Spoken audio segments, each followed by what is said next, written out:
et bienvenue à vous sur Maghreb Intelligence pour cette nouvelle édition des journaux du Maghreb. Nous commençons par l'Algérie. L'Algérie où l'avenir des contrats gaziers avec les principaux partenaires inquiète sérieusement les autorités du pays rapportent tout sur l'Algérie.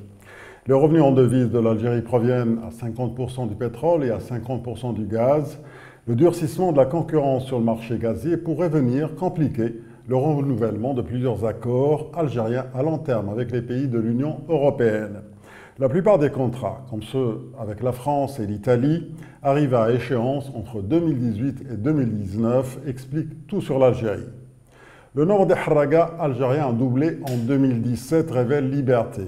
Le nombre de harragas qui prennent les côtes algériennes en partance, notamment vers l'Italie, a enregistré une hausse sensible d'après le rapport de l'Organisation internationale pour les migrations.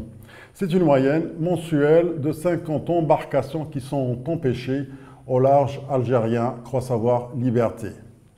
Mais combien de moudjahidines sont encore en vie aujourd'hui en Algérie, se demande pour sa part El Watan. Le nombre des moudjahidines continue d'ailleurs de faire polémique 57 ans après la fin de la guerre de libération.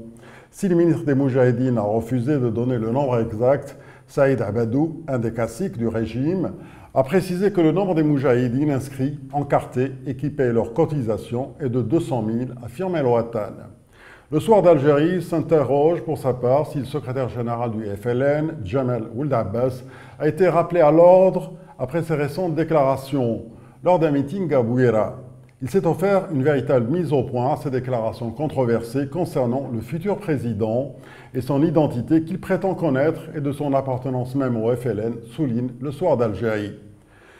Au Maroc, 4000 policiers seront mobilisés pour le match Wydad Al-Ahli, raconte Média 24. Le dispositif sécuritaire va couvrir les abords du complexe ainsi que les quartiers à risque, a annoncé le préfet de police de Casablanca.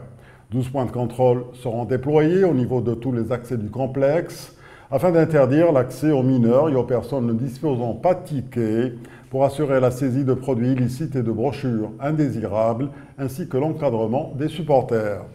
Une faculté de médecine à l'Aïoun est prévue à l'horizon 2020, rapporte le 360. Annoncé par l'ancien gouvernement quelques semaines avant la fin de son mandat, le projet de construction d'une faculté de médecine à l'Aïoun va bientôt se concrétiser.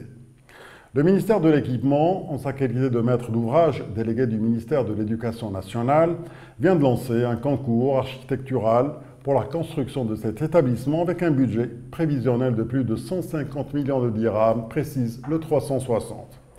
H24 Info nous revient sur le sujet des mineurs maghrébins sans papier qui errent dans les rues de Paris.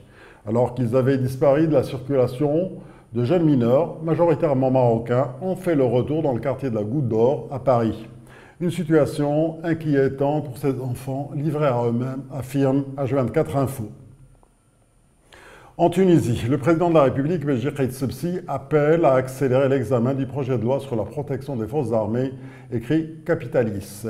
Ce projet a été proposé il y a 2 ans par les syndicats de police, mais il a été très fortement contesté par la société civile et s'est perdu dans les méandres du travail parlementaire, note Capitalis. De son côté, Réalité souligne que Monsef Marzouki poursuit son offensive visant le président de la République, Béji Caïd Sebsi.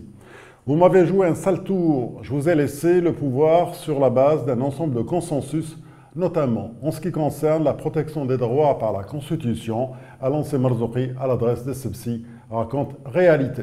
C'est la fin de cette revue de presse maghrébine, merci d'avoir suivi, je vous donne rendez-vous demain.